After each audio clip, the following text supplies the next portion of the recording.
నమస్కారం. మనీ మాటలో మాట్లాడుతుంటే చాలా సంతోషంగా ఉంది. వీరికి ఇవాళ ఒక డెడ్ క్యాట్ బౌన్స్. అలాగంటే ఏంటంటే, బంతి మీద నుండి నాలుగో అంతస్తు నుంచి కిందేశారంటే, అది బౌన్స్ అయ్యి కింద పడుతుంది. ఆ బౌన్స్ ఒకరోజు ఉండొచ్చు, ఒక వారం ఉండొచ్చు, 15 రోజులు ఉండొచ్చు, 2 రోజులు ఉండొచ్చు, 3 రోజులు ఉండొచ్చు. ఈ డెడ్ క్యాట్ బౌన్స్ ఇవాళ చూడబోతున్నయింది. 750 775 పాయింట్లు గ్యాస్ ఎళ్ళింది నిన్న. ఇవాళ పీక్‌లో 300 పాయింట్ల వరకొచ్చింది. ఇవాళ నేను రేఖా రికార్డ్ చేయడం వల్ల 245 ఇవాళ. ఇవాళ 120 పాయింట్ ప్లస్‌కి గాలెళ్ళిపోయింది. ఇది డెడ్ క్యాట్ బౌన్స్. ఓకే. దానివల్ల ఇవాళేమో నిన్నంతా కన్సిడర్ చేయబోయిన అందరేమో చూసుకొని ఇవాళ కన్సిడర్ చేసుంటారని అనుకుంటున్నా. 13,950 గోల్డ్. ఓకే. సిల్వర్ ఏమో 250 నుంచి 260 వరకు కథ చెప్తున్నారు.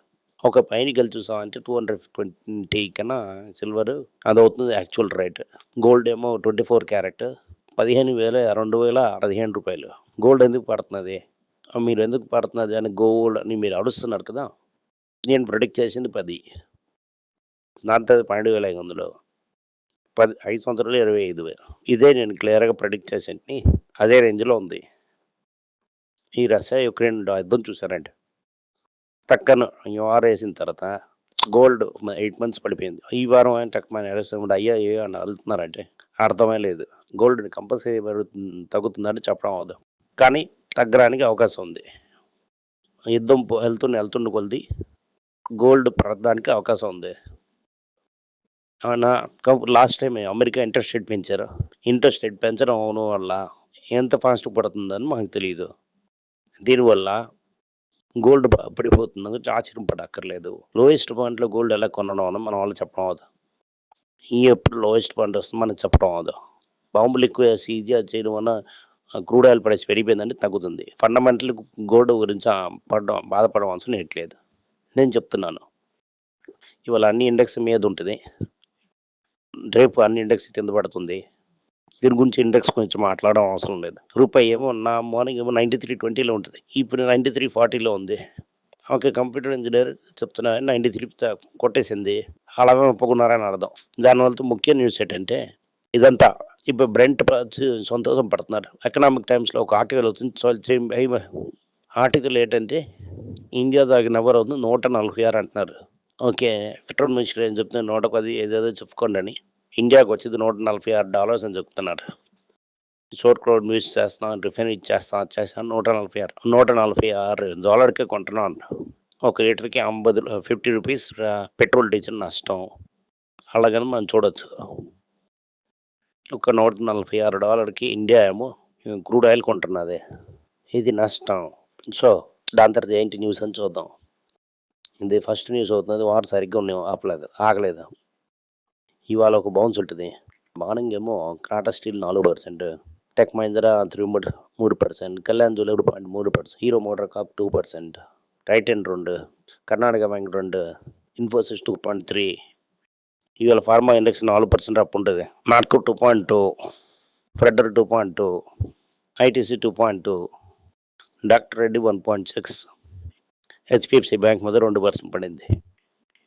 ఎందుకు ఇవాళ ఫార్మా ఇండస్ట్రీ జ్యోతిగా ఉందంటే ఇవాళ నుంచి ఇండియాలోని సెమీకండక్టర్ పేటెంట్ అయిపోయింది. అందరూ లాంచ్ చేస్తారు.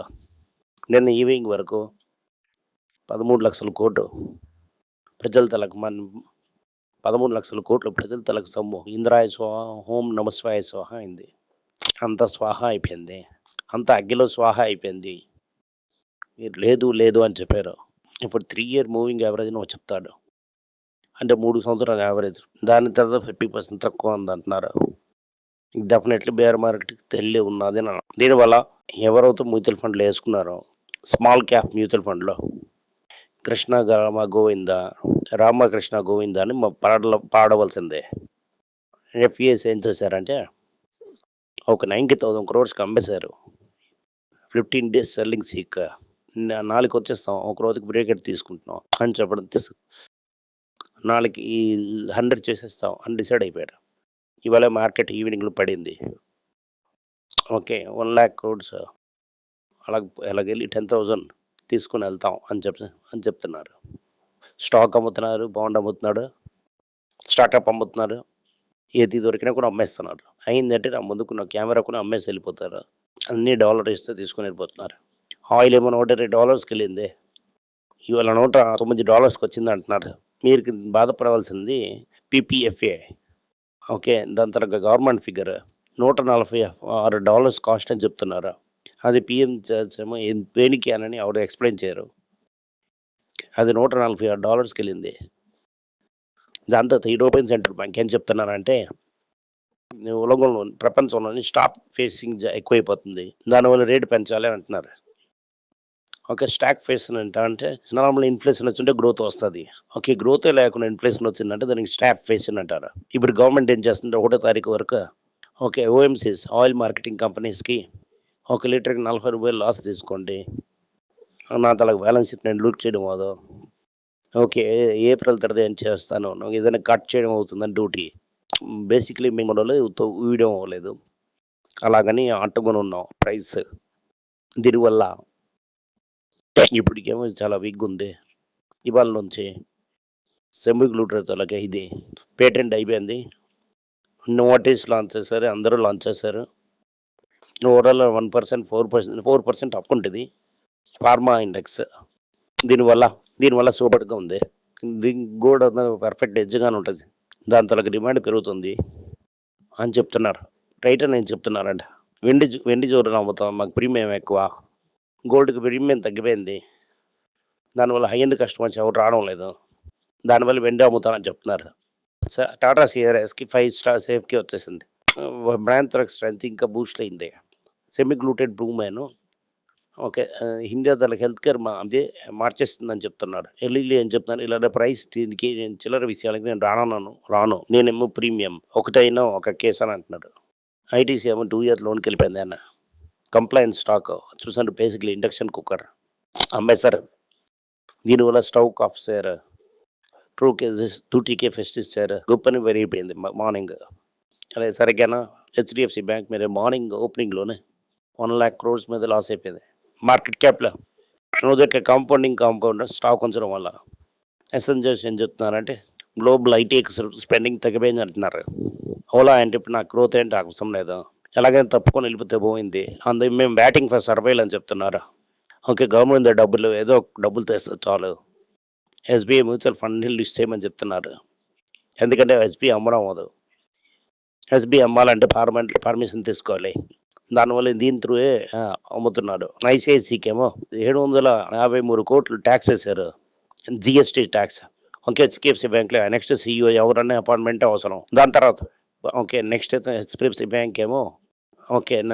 మంచి bank, super bank, honest bank change చేశారు ఆర్బీఐ. ఇదంతా ఈ మార్కెట్‌లో పడుకుంది. ఇవాళ కూడా మార్నింగ్ ఏమో 350 పాయింట్లు ప్రకాశంగా ఉంటుంది. నేను మాట్లాడుతున్నప్పుడే 120 పాయింట్లు ప్లస్‌లో ఉంది. ఇంకా 40 నిమిషాలు ఉంది. దానివల్ల మీరు కన్సిడర్ చేసి ఉంటారని అనుకుంటాను.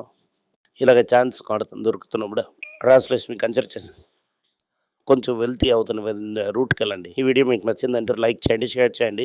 ఈ ఛానల్ సబ్స్క్రైబ్ చేయండి. మీ బంధుమిత్రులకు వాళ్ళు కూడా చూడమని చెప్పండి. Thank you. నమస్కారం. మీకు సందేహాలు ఉండి మీరు నాతో కాంటాక్ట్ చేయాలనుకుంటున్నారంటే స్క్రీన్‌లో కనిపిస్తున్న మెయిల్ ఐడీకి మీరు మెసేజ్ చేయండి. మా టీమ్ మీకు కాంటాక్ట్ చేస్తారు.